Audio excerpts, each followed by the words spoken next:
Assalamualaikum warahmatullahi wabarakatuh. Perkenalkan, nama saya Nisha Lutfi Arfianti, NPM 1921020513, kelas H, jurusan Hukum Tata Negara, semester 4. Di sini saya akan mempresentasikan materi yang berjudul Sumber Hukum Islam, mata kuliah Filsafat Hukum Islam dengan dosen pengampu Bapak Hervin Yogi Pradikta, MHI. Al-Quran berkedudukan sebagai sumber pertama dan utama dalam hukum Islam. Kedudukan ini mengharuskan umat Islam memahami pesan-pesan yang dikandungnya untuk dilaksanakan dalam kehidupan.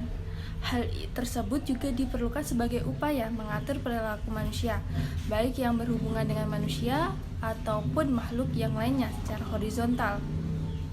Demikian pula seluruh persoalan yang berkaitan dengan hukum, meski dicari jawabannya terlebih dahulu dari petunjuk yang terkandung di dalam Al-Quran. Kemaslahan hidup manusia di dunia dan di akhirat diyakini dapat diperoleh jika manusia melandaskan pada perilaku hidup mereka pada petunjuk Al-Quran. Argumentasi yang menyatakan bahwa Al-Quran sebagai sumber dan dalil pertama dan utama ditemukan dalam penjelasan Al-Quran sendiri pada sejumlah ayatnya. Lebih dari 30 kali ditemukan perintah mematuhi Allah dalam Al-Quran.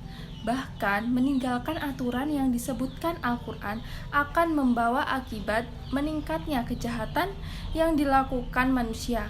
Al-Quran secara redaksional dan makna yang dikandungnya bersifat kati al-wujud. Maksudnya adalah lafaz Al-Quran dan pesan yang dikandungnya terjamin keautentikan dan otoritas kebenarannya. Keautentikan itu terjamin karena transformasi periwayatannya secara keseluruhan mencapai tingkat mutawatir. Selain itu, jaminan keaslian Al-Quran mendapat intervensi langsung dari pemiliknya, Allah Subhanahu wa Ta'ala. Al-Sunnah. Pada uraian sebelumnya telah dijelaskan bahwa Al-Quran sebagai sumber utama dan yang paling utama dari hukum Islam yang bersifat global yang membutuhkan penjelasan secara operasional. Nabi Muhammad SAW sebagai penyampai ajaran Al-Quran diberikan otoritas oleh Tuhan untuk menjelaskan lebih lanjut apa yang telah diwahyukan kepadanya. Dengan demikian, Al-Sunnah baik dalam bentuk perkataan, perbuatan maupun dalam bentuk takrir berkedudukan sebagai sumber kedua setelah Al-Quran. Kedudukan Al-Sunnah sebagaimana disebutkan di atas berdasarkan argumentasi bahwa secara normatif ditemukan ayat Al-Quran yang menyeluruh untuk taat kepada Rasul. Ketaatan kepada Rasul sering dikaitkan dengan ketaatan kepada Allah SWT, seperti yang ditemukan pada surat An-Nisa ayat 13 yang artinya, hukum-hukum tersebut itu adalah ketentuan-ketentuan dari Allah. Barang siapa taat kepada Allah dan Rasul-Nya, niscaya Allah memasukkannya ke dalam surga. Al-Quran menetapkan beriman kepada Rasul sama dengan kewajiban beriman kepada Allah Subhanahu wa Ta'ala.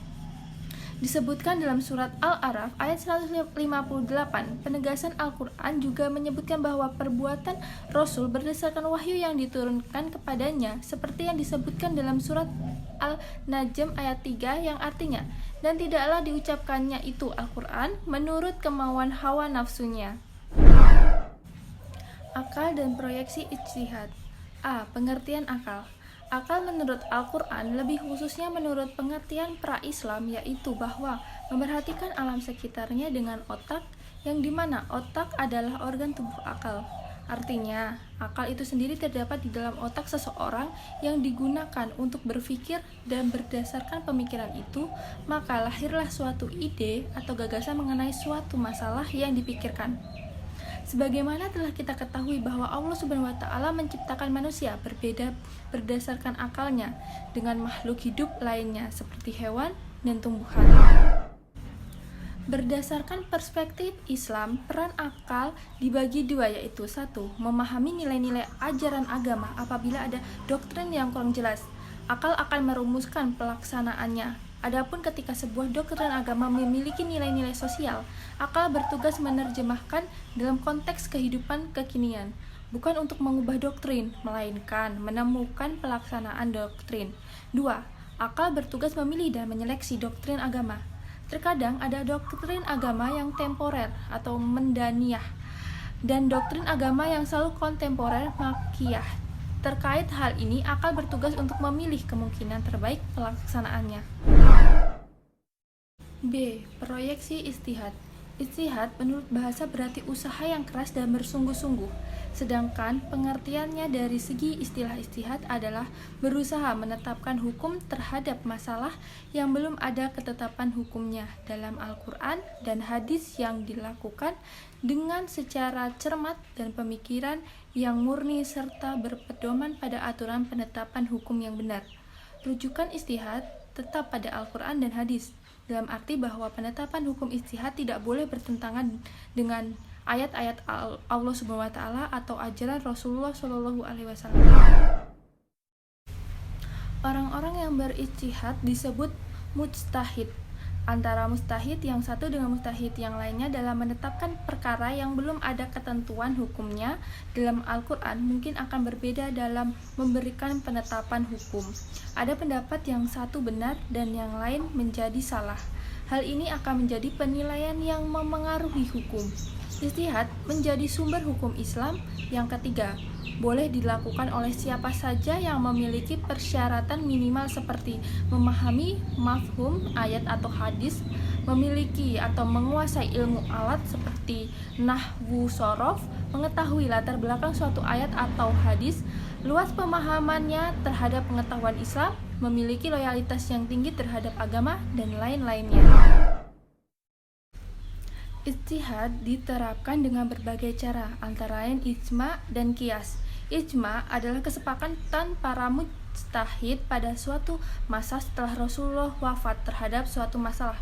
Sedangkan qiyas adalah menetapkan hukum dengan cara menghubungkan suatu perkara yang sudah ada ketetapan hukumnya terhadap masalah lain yang dihadapi dan belum ada ketetapan hukumnya. Sedang antara keduanya sama-sama memiliki sebab yang bisa disepadankan.